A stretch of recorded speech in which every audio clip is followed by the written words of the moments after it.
Okay guys, korang dah habis kat sini. Ni third stop malam ni. Dekat mana? Burger Factory. Oh ya, yeah, Burger Factory ya. Okay, Burger Factory. Okay, bye bye. Bye bye. Usah kau terangkan ku tahu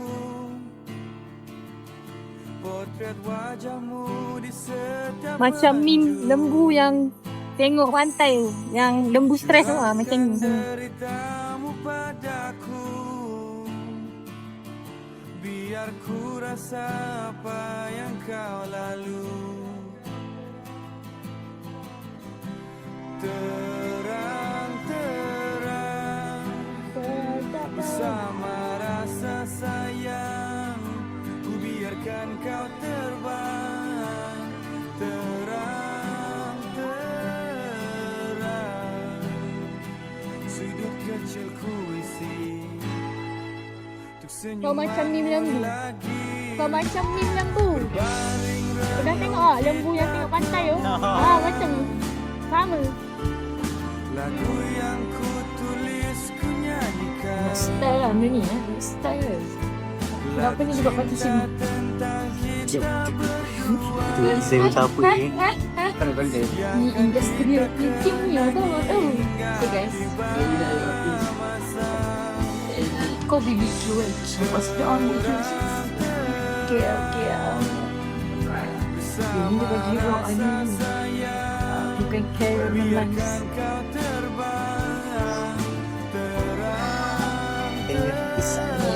Penyet. Aku still besar. Boleh buat je. Yang comot-comot ni habis. Ini kan. Dia tak ranking. Aku rasa ni kita lambat. Tahu lah. Apa tadi lambat? Dia masjid lah masjid. Masjid kan? Mana you di masjid? Dia probably ada. There's no in between.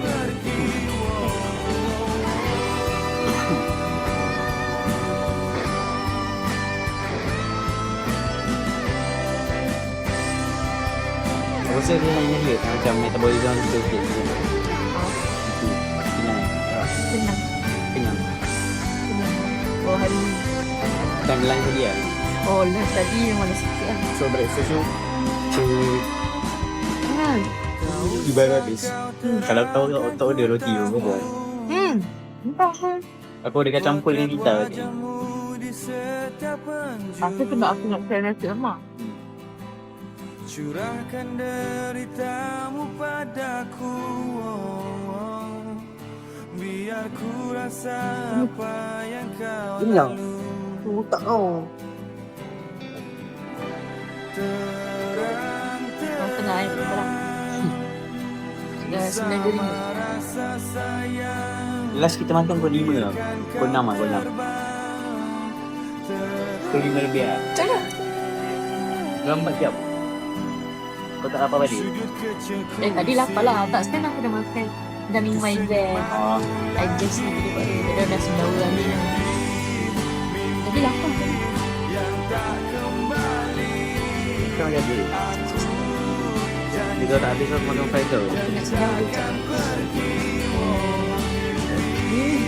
Kosong kan? Kosong tak? Tapi kakak ni bonus point dia aku tak drain ni. Faham tak?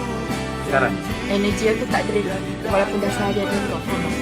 Dan ada certain orang bila aku keluar aku jadi macam cepat letih. Dia silap bau ni energi kau. Boleh macam tu sial. Sumpah bodoh. Kalau aku introvert Dia belum tak? tak. Ini kan ada certain orang tu membuatkan aku rasa dia penat aku. Baik, dia menjadikan sound ni juga. Dia anggap aku lah rasanya. Faham tak? Dia cakap katanya orang yang ada